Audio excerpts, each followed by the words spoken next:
তো ঘটনাটা হচ্ছে রাত ৯টা-১০টার। বোনরা বলতাছে, "চল চাইল ভাজা খাই।" আমি আমার মনের উপর পাথর রেখে, দাঁতের উপর পাথর রেখে আমিও রাজি হয়ে গেলাম পেটকে প্রাধান্য দিয়ে।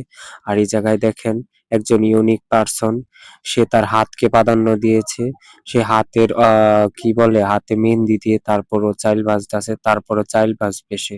আমি ভিডিও করতাছি সেটা পরোয়া না করে সে তার চাইল ভাজাতে মজে রইলো। আমিও তার চাল ভাজা দেখে আর ভালো লাগতাছে না, তাই এই যে একটা কিউট বিলাই আছে তার কাছে চলে গেলাম। সে একটু পরে আমাকে চোরায় থাবড়া দিতাছে, কারণ সে আমাকে দেখতে পারে না। জানি না আমাকে কেন বিলাইও সহ্য করতে পারে না। আমি সেটার পরোয়া না করে তারপরে বারবারে তার কাছে হাত দিয়ে আমার মুখটা দেখাইলাম সবাইকে। এদিকে আমার পেট খুবই মানে ক্ষুধার্ত হয়ে রইছে। কখন খাবো? এখানে আবার একজনে চানাচুর নিয়ে আইছে। মন তো চাইছিল এগুলাই খেয়ে ফেলতাম, বাট সবার বাগেরটা তো খেলে হয় না, অন্যের জন্য রাখতে হয়। সেটার পরোয়া না করে আমি একটা নিলাম। আর এদিকে মোবাইলে ব্যান্ডেজ করে থুইছে, হয়তো অপরাধী সে। তাই যাই হোক আমি খেলাম। না ভালোই, যাকে বলে চানাচুর নামক জিনিসটা। হয়তো ফার্স্ট খাচ্ছি জীবনের। আমি এগুলা আর কি খাই না। আর বোনের বাসায় এসে বুঝতে পারলাম পাংখা এভাবেও ঘুরে। আমি কখনো দেখিনি, কারণ আমার ঘরে পাংখাই নাই।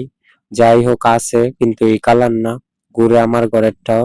আর এইদিকে আমি পাংখার পরোয়া না করে টুকটুক পায়ে এসে পড়লাম, এসে দেখলাম চাইলের কালার চেঞ্জ হয়ে গেছে।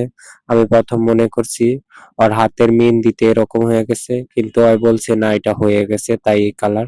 ও আবার ছেনি দিয়ে দিল, কারণ ওর হাতে দিতে পারে না, কারণ ওর হাতে মেহেন্দি। সবই বেডি মানুষের কাজ। ঈদ গেছে গা প্রায় ৪ মাস, তারপরে উনি মেহেন্দি দিছে।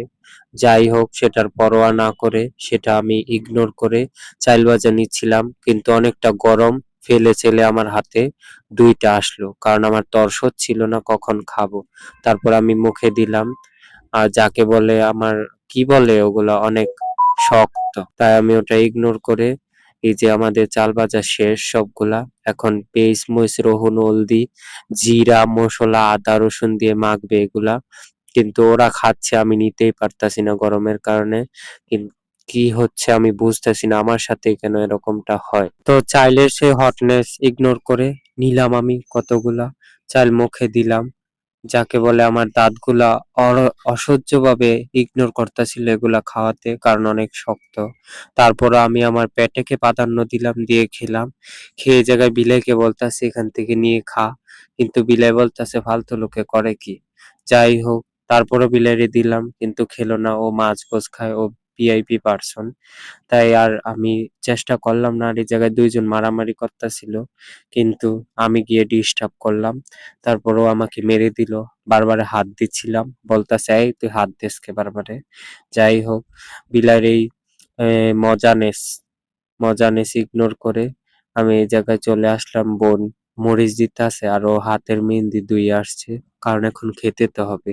তাই সবই বেডি মানুষ, বেডি মানুষের মোহ মায়া। আর এই তো আমি এই জায়গায় আজাইরা ভিডিও করতাছি। কি গানটা যেন বলতাছিলাম, লাগে উড়াদুরা। কিন্তু জীবনটা খুবই তেজপাতা, হসপাতা, শুধু সবাই ব্যবহার করে ফেলে দেয়। যাই হোক সেগুলো আমি ইগনোর করে এই জায়গায় ভিডিও করতাছি। আর এই তো এই জায়গায় বিলাইয়ের সাথে কিছুক্ষণ ভিডিও করলাম। বিলাই কখন যেন আমাকে খামচি দিয়ে যায়, সেই টেনশন করতে করতে আমি ইগনোর করলাম বিলাইয়ের সাথে ভিডিও করাটা, কিন্তু বিলাই আমাকে আগে ইগনোর করে দিল। তাই আর কিছু করলাম না, চলে গেলাম। আর এই জায়গায় বোন তার ভিআইপি হাত দিয়ে মাখতাছে, যেগুলা দেখে আমার মুখ থেকে অসম্ভব লালা বের হচ্ছিল। তাই আমি আর সহ্য করতে পারলাম না।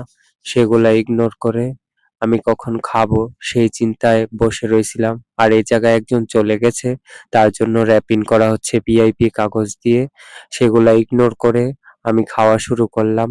বিসমিল্লাহর নাম নিয়ে খেতে হয়, তাই ওটা আমি না বলেই খাওয়া শুরু করলাম, কারণ তখন আমার মনে ছিল না সেটার জন্য আল্লাহ পাপ দিবে। আর এই জায়গায় একটু টাটা দিলাম, সেই স্বাদ হয়েছে ওইটাও বললাম, কারণ এগুলা স্বাদ ছাড়া তো আর কিছু হয় না।